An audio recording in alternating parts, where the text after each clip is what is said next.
दोस्तों, अगर आप जॉश बटलर को बेहतरीन खिलाड़ी मानते हैं तो हमारी इस वीडियो को लाइक जरूर कीजिएगा। दोस्तों, आईपीएल 2022 में दो दिग्गज टीमें आमने सामने खेलती हुई 13वें मुकाबले में दिखाई दी, जिसमें आपको बता दें कि राजस्थान और बेंगलुरु की टीम का मुकाबला देखने को मिला और इस मुकाबले में दोनों ही टीमों ने शानदार प्रदर्शन किया। चलिए दोस्तों, आपको बताते हैं इस रोंगटे खड़े कर देने वाले मुकाबले की हाइलाइट्स के बारे में। लेकिन उससे पहले विराट कोहली और जॉश बटलर में कौन है बेहतरीन बल्लेबाज, इस बात का जवाब हमें नीचे कमेंट सेक्शन में जरूर दीजिएगा। दोस्तों, आईपीएल 2022 का 13वां मुकाबला राजस्थान और बेंगलुरु के बीच में खेला गया। ये मुकाबला बैटल ऑफ रॉयल्स के नाम से भी जाना जाता है और इस मुकाबले में दोनों ही टीमों को जीत की दरकार थी, क्योंकि एक टीम पहले पायदान पर पहुंचने की कोशिश कर रही है तो वहीं दूसरी टीम बेहतर प्रदर्शन करते हुए अपने पॉइंट्स टेबल में मजबूती दिखाना चाह रही है, जिसमें राजस्थान रॉयल्स ने रॉयल चैलेंजर्स बेंगलुरु के सामने 170 रनों का लक्ष्य रखा और दरअसल टॉस हारकर पहले बल्लेबाजी करते हुए राजस्थान की शुरुआत खराब रही, जिसमें यशस्वी जायसवाल 4 रन बनाकर आउट हो गए और उन्हें डेविड विली ने क्लीन बोल्ड कर दिया। तो वहीं यशस्वी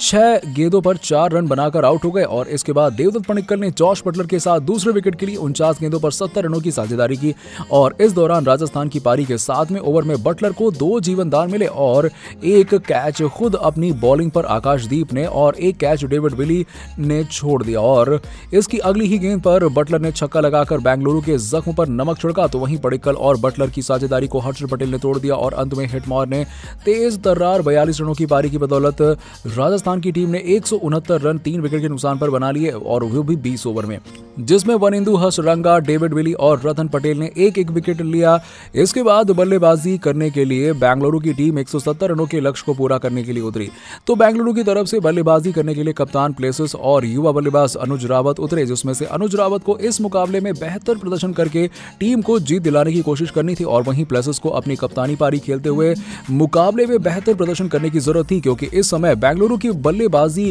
की रीढ़ की हड्डी प्लेसिस है और प्लेसिस को मुकाबले में बेहतर प्रदर्शन करके अपनी टीम को दूसरी जीत दिलाने की कोशिश करनी थी। तो वहीं पहला ओवर डालने के लिए ट्रेंट बोल्ट आए और ट्रेंट बोल्ट आईपीएल में राजस्थान की तरफ से मुख्य विदेशी गेंदबाज की भूमिका निभा रहे हैं और ट्रेंट बोल्ट ने बेहतरीन गेंदबाजी करते हुए पहले ओवर में मात्र 3 रन दिए और ट्रेंट बोल्ट के सामने प्लेसिस बहुत ही बेकार बल्लेबाजी करते हुए आईपीएल में दिखाई देते हैं। और बात करें ट्रेंट बोल्ट के सामने बड़े शिकार की, तो पहले नंबर पर रोहित शर्मा, तो वहीं दूसरे नंबर पर मुकाबले में खेल रहे बेंगलुरु के कप्तान प्लेसिस हैं। तो वहीं दूसरे ओवर डालने आए राजस्थान के सबसे बड़े भारतीय गेंदबाज प्रसिद्ध कृष्णा और इस ओवर की अंतिम 2 गेंदों पर 2 चौके जड़कर अनुज रावत ने ओवर में 9 रन बटोर लिए। तो वहीं अगला ओवर डालने आए ट्रेंट बोल्ट और उनकी पहली ही गेंद पर चौका जड़कर आरसीबी ने 3 गेंदों पर 3 चौके लगाकर लगातार जड़कर अपना मोमेंटम हासिल कर लिया और इसी ओवर में 2 चौके और लगे और जिसके साथ ही 16 रन बटोर लिए और अब तेज गेंदबाजों पर दोनों ही बल्लेबाजों ने अपना प्रहार करना चालू कर दिया।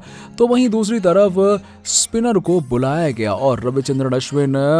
बॉलिंग करने आए तो चौथे ओवर में 1 चौके के साथ 5 रन दिया और वहीं अगला ओवर डालने के लिए प्रसिद्ध कृष्णा आए और दोबारा से उनको बुलाया गया और इनसे विकेट लेने की उम्मीद जताई गई, लेकिन इस ओवर में भी सफलता हाथ नहीं लगी। और आपको बता दें कि इस ओवर से 7 रन आए और पावर प्ले का अंतिम ओवर डालने के लिए रविचंद्रन अश्विन आए और इस ओवर में 1 चौके के साथ ही 8 रन दिए और अगला ओवर डालने के लिए यजुवेंद्र चहल आए, जो पहले बेंगलुरु की तरफ से खेलते थे और इस बार राजस्थान की तरफ से खेलते हुए बेंगलुरु के बल्लेबाजों को परेशान करने की कोशिश करी और इस ओवर में 7 रन देते हुए ओवर की अंतिम गेंद पर प्लेसिस को 20 गेंदों पर 5 चौकों की मदद से 29 रन बनाकर यजुवेंद्र चहल का शिकार हो गए और इसके बाद बल्लेबाजी करने के लिए बेंगलुरु के सबसे मुख्य खिलाड़ी और बेंगलुरु की धड़कन विराट कोहली आए और 8वां ओवर डालने के लिए नवदीप सैनी आए, जो पहले बेंगलुरु का हिस्सा थे और इस ओवर में मात्र 6 रन दिए और ओवर की अंतिम गेंद पर 25 रन 4 चौकों की मदद से 26 रन बनाकर आउट हो गए और इसी के साथ ही 8 ओवर के अंत तक 61 रन 2 विकेट के नुकसान पर बेंगलुरु ने बना लिए। दोस्तों, इस मुकाबले का हीरो कौन है, इस बात का जवाब हमें नीचे कमेंट सेक्शन में जरूर दीजिएगा और ऐसी ही खबरों के लिए सब्सक्राइब कीजिए हमारे YouTube चैनल को। धन्यवाद।